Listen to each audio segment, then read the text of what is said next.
ஏற்கனவே உங்க எல்லாருக்கும் வணக்கம்.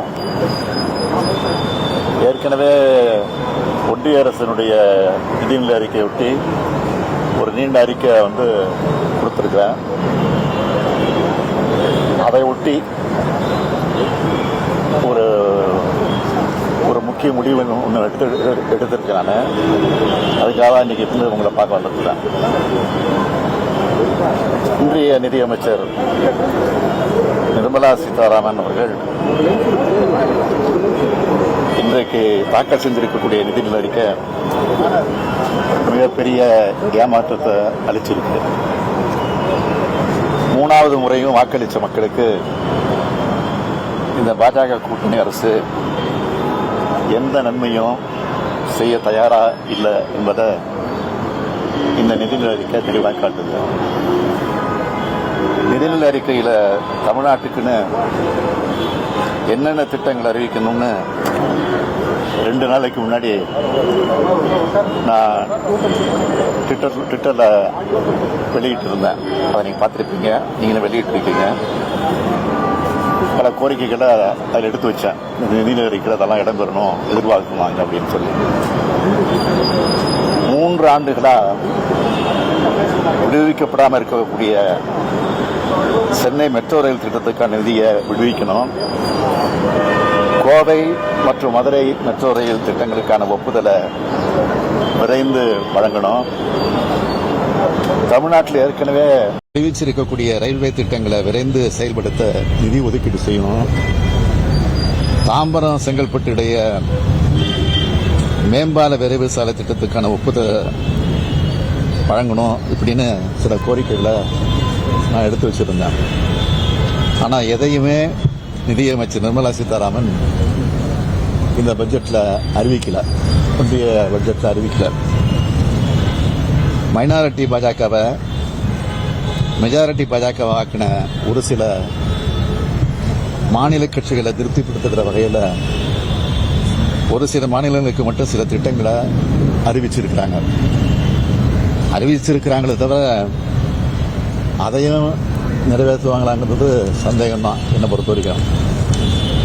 எப்படி தமிழ்நாட்டுக்கு மெட்ரோ ரயில் திட்டம்னு அறிவிச்சுட்டு நிதி ஒதுக்காம இன்னைக்கு வரைக்கும் ஏமாத்திட்டு இருக்காங்களோ, அதே மாதிரி அந்த மாநிலங்களுக்கும் எதிர்காலத்தில் நடக்காது என்பதற்கு எந்த உத்தரவாதமும் கிடையாது. தமிழ்நாடு 2 மிகப்பெரிய பேரிடரை சந்திச்சது உங்களுக்கெல்லாம் தெரியும். 37,000 கோடி ரூபாய் வரை இழப்பீடு கேட்டிருந்தோம். தொடர்ந்து வலியுறுத்தி கேட்டுக்கிட்டே இருந்தோம். ஆனால் இதுவரை 276 கோடி ரூபாய் தான் கொடுத்துருக்குறாங்க. அது சட்டப்படி வர வேண்டிய தொகை. அது இதில் என்ன வேடிக்கைன்னா, 2 மூத்த மத்திய ஒன்றிய அமைச்சர்கள், பாதுகாப்புத்துறை அமைச்சர், நிதியமைச்சர் 2 பேரும் நேரடியாக பார்த்துட்டு வர போனாங்க. இதுதான் தமிழ்நாட்டு மக்களை பாஜக மதிக்குதா அப்படிங்கிறது தான் என்னுடைய கேள்வி. தமிழ்நாட்டுக்கான எந்த சிறப்பு திட்டமும் இந்த நிதிநிலை அறிக்கையில் இல்லை. நம்மளோட கோரிக்கைகள் எதுவுமே இதில் நிறைவேற்றப்படலை. புதிய ரயில்வே திட்டங்களும் அறிவிக்கப்படலை. ஒன்றிய பாஜக ஆட்சியை தாங்கி பிடிக்கிற மாநிலங்களை தவிர மற்ற எல்லா மாநிலங்களையும் நிதியமைச்சர் மறந்துட்டாரு. தமிழ்நாடு என்ற சொல்ல நிதிநிலை அறிக்கையில் இல்லை. பட்ஜெட்டில் இல்லைன்னு சொல்றதை விட ஒன்றிய பாஜக ஆட்சியாளரோட சிந்தனை அலையும் செயல் அலையும் தமிழ்நாடு இல்லை. பாரபட்சமும் ஏமாற்றம் தான் இந்த அறிக்கையில் இருக்கு.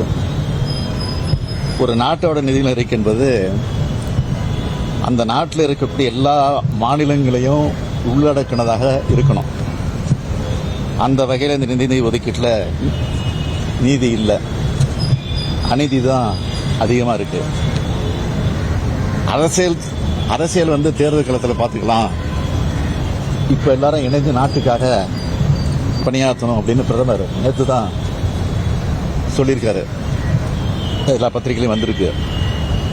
ஆனால் நேற்று அவர் சொன்னதுக்கு எதிராக இன்னைக்கு அவருடைய அரசினுடைய நிதிநிலை அறிக்கை அமைஞ்சிருக்கு.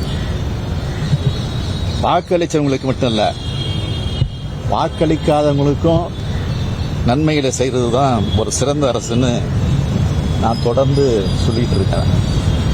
அப்படித்தான் தமிழ்நாடோட அரசோட செயல்பாடுகள்லாம் இருக்கு. இதை பார்த்தாவது ஒன்றிய அரசு தன்னோட போக்கை மாற்றிக்கணும்னு கேட்டுக்கிறேன். வருகிற 27ஆம் தேதி பிரதமருடைய தலைமையில் நிதி ஆயோக் கூட்டம் நடக்கிறதா அறிவிக்கப்பட்டிருக்கு. அதில் நானும் பங்கேற்க திட்டமிட்டு இருந்தேன், அதுக்காக தயாராகிட்டு இருந்தேன். ஆனால் நிதிநிலை அறிக்கையில் தமிழ்நாடு ஒட்டுமொத்தமாக புறக்கணிக்கப்பட்டிருக்கிறதை கண்டிக்கிற வகையில் அந்த கூட்டத்தில் பங்கேற்க வேண்டாம்னு நான் முடிவெடுத்திருக்கிறேன். அதை புறக்கணிக்க போகிறேன். எப்படி தமிழ்நாட்டை புறக்கணிக்கிற ஒன்றிய அரசோட கூட்டத்தை ஒட்டுமொத்தமாக புறக்கணிக்கிறது தான் சரியானது அது அப்படின்னு நான் நினைக்கிறேன். தமிழ்நாட்டோட தேவைகள் உரிமைகள் நிலைநாட்ட மக்கள் மன்றத்தில் தொடர்ந்து நாங்கள் போராடுவோம். நாளைய தினம் நம்முடைய எம்பிக்கள்லாம் டெல்லியில் போராட்டம் நடத்த போகிறாங்க அப்படின்னு செய்தி வந்திருக்கு. அதுக்கு நாங்கள் அனுமதியும் கொடுத்துருக்கோம். 40க்கு 40 வெற்றி தான் தமிழ்நாடு புறக்கணிக்கப்படுவதற்கான காரணம் நினைக்கிறேன். தமிழ்நாட்டு மக்கள் மேல அவ்வளவு ஆத்திரத்தில் இருக்காங்க. அவங்க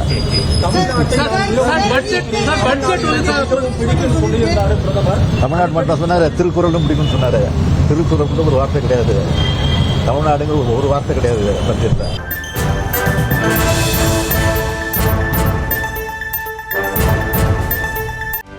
செய்திகளை உடனுக்குடனும் துல்லியமாகவும் தெரிந்து கொள்ள சப்ஸ்கிரைப் பண்ணுங்க.